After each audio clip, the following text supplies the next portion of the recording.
విలక్షణమైన పాత్రలకు విలక్షణ కథలకు కేర్ ఆఫ్ అడ్రస్ గా నిలిచిన స్టార్ సూర్య కోలీవుడ్ ప్రేక్షకులతో పాటు టాలీవుడ్ ఆడియన్స్ ని సైతం తన సినిమాలతో ఆకట్టుకుంటూ రెండు భాషల్లోనూ ప్రత్యేక గుర్తింపును అశేష అభిమానుల్ని సొంతం చేసుకున్నారు.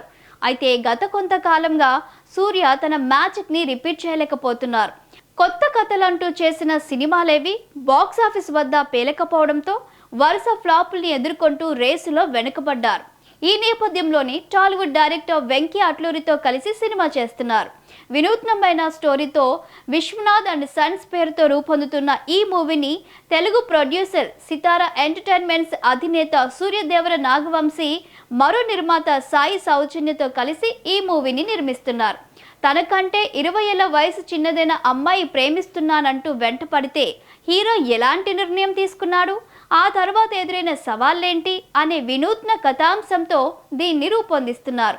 షూటింగ్ పూర్తి చేసుకున్న ఈ సినిమా రిలీజ్కు రెడీ అవుతుంది. హీరో సూర్య గత కొన్నేళ్లుగా తెలుగులో మూవీ చేయాలని ప్రయత్నాలు చేస్తున్నాడు.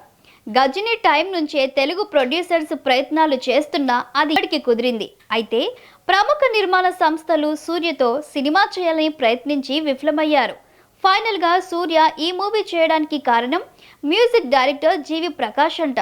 ఈ విషయాన్ని స్వయంగా జీవి ప్రకాష్ ఓ మీడియాకి ఇచ్చిన ఇంటర్వ్యూలో వెల్లడించి షాక్ ఇచ్చాడు. వెంకీ అట్లూరితో సినిమా చెయ్యమని హీరో సూర్యకు సలహా ఇచ్చింది జీవి ప్రకాష్ అంట. ఈ విషయాన్ని రీసెంట్గా బయటపెట్టి షాక్ ఇచ్చాడు. లక్కీ భాస్కర్ చూసిన తర్వాత సూర్యకు ఫోన్ చేసి వెంకీ అట్లూరితో సినిమా చేయమని చెప్పాడట. అంతేకాకుండా రీసెంట్గా విడుదల చేసిన టీజర్లో చూపించింది చాలా తక్కువేనని, అసలు సర్ప్రైజ్లు చాలా వరకు దాచామని చెప్పుకొచ్చాడు. అవుట్పుట్ చాలా అద్భుతంగా వచ్చిందని, 100% సూపర్ అన్నాడు. అంతేకాకుండా సినిమాలో మ్యూజిక్ చాలా స్కోప్ ఉందని, మ్యూజిక్ వన్ ఆఫ్ ది హైలైట్గా నిలుస్తుందని వివరించాడు. నేను స్కూల్ డేస్లో ఉన్నప్పుడు సూర్య గారి గజనీ మూవీని ఎంతగానో ఆస్వాదించాను. అప్పట్లో మేము సూర్య గారిని అలాగే చూసేవాళ్ళం. ఇప్పటికీ ఆయనలో ఆకర్షణ అలాగే చెక్కు చెదరలేదు. మహిళా ప్రేక్షకులు ఈ సినిమాని ఎంతగానో ఇష్టపడతారు అంటూ సినిమా విజయంపై తనకున్న కాన్ఫిడెన్స్ని బయటపెట్టే ప్రయత్నం చేశాడు.